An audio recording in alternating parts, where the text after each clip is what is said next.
امروز 31 فروردین ساعت 5:45 منطقه زردنجان اصفهان، این کوه انرژی هسته‌ای ساعت 5:30 صبح صدای انفجار 3 تیر اومد. هیچ خبری نبود، پدافند دفاعی بود.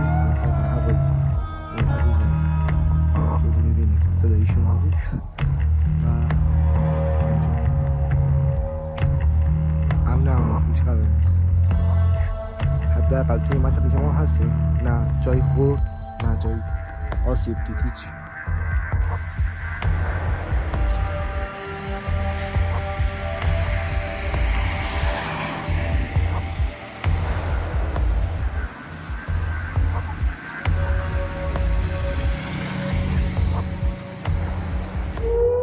Iran's first direct attack on Israel, which Tehran says was in response to a suspected Israeli strike on its embassy in Damascus, has brought renewed focus on the country's air forces and defense systems. Here's a look. The Iranian Air Force has 37,000 personnel, and a former Israeli air defense chief says Iran is a, quote, superpower in tactile ballistic missiles and UAVs, or unmanned aerial vehicles. But decades of international sanctions have largely cut the country off from the latest in high-tech military equipment, according to the Institute for Strategic Studies, or IISS, in London. The Air Force only has a few dozen working strike aircraft, including some models acquired before the Iranian Revolution of 1979. Iran has a squadron of 9 F-4 and F-5 fighter jets, 1 squadron of Russian-made Sukhoi 24 jets, and some MiG-29s, F-7, and F-14 aircraft, IISS said. Iran also has pilotless planes designed to fly into targets and explode. Analysts believe this drone arsenal numbers in the low thousands. Analysts also say Iran has more than 3,500 surface-to-surface missiles, some of which carry half-ton warheads. However, the number capable of reaching Israel may be lower. For defense, Iran relies on a mixture of Russian and domestically produced surface-to-air missile and air defense systems. Similar systems have been deployed in Syria since 2015, giving Israeli pilots years of experience in dealing with them. A research fellow at IISS said that the country does not have the comprehensive air defenses that Israel has. Israel has an advanced U.S.-supplied air force with hundreds of F-15, F-16, and F-35 multi-purpose jet fighters. The Air Force lacks long-range bombers, though a smaller fleet of repurposed Boeing 707s serve as refueling tankers that could enable its fighters to reach Iran for pinpoint sorties. A pioneer in drone technology, Israel has Heron pilotless planes capable of flying for more than 30 hours, enough for far-flung operations.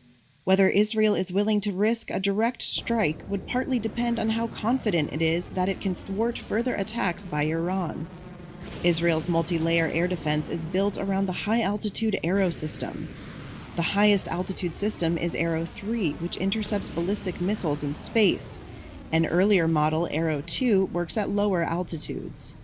There's also the mid-range David Sling and the short-range Iron Dome, which has fended off thousands of rockets fired from Gaza and Lebanon.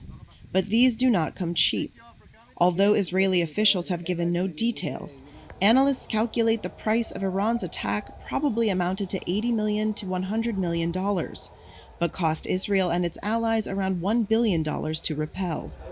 Brigadier General Doron Gavish, head of Israel's Air Defense Task Force, said Israel has been working overtime to rebuild its stockpiles in preparation for another possible attack from Iran or its proxies.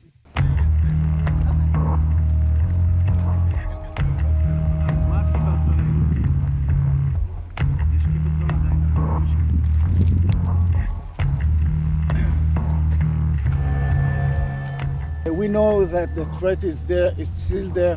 The Iranians are capable to shoot to Israel missiles and UAVs and cruise missiles, and this is exactly what we are preparing ourselves, as I said, for a very long time. And we have to say that it is us together with CENTCOM and the coalition which is around us, which is something very significant for the defense of Israel.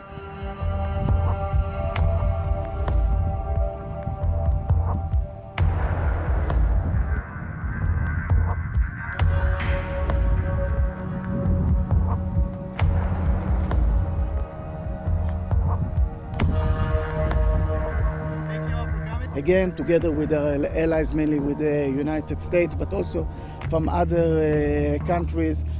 We feel that we have the needed supply today in order to deal with whatever it's needed, and it is something that is continuously being built.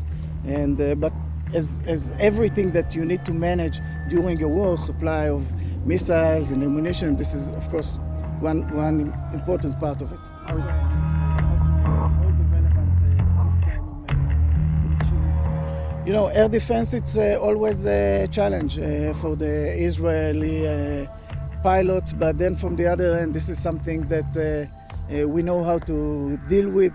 I wouldn't get into the operational, the operational and relevant way of doing things, but this is what the Israeli Air Force and the Israeli pilots were training themselves for years and years, and we feel quite confident that if something would be needed to do, we know how to do it.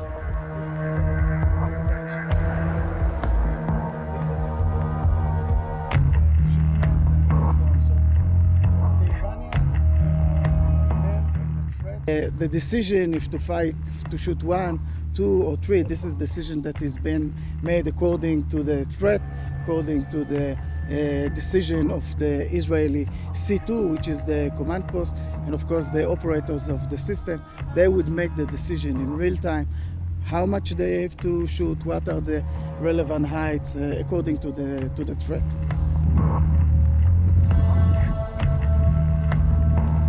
Hey, Bernie.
דוגמנית להמחיש גודל אני חייל. אהיה פה, לא לדאוג. תיכנסו לסככה, אנחנו... חבר'ה, guys, I need you to head into the shake between you back up.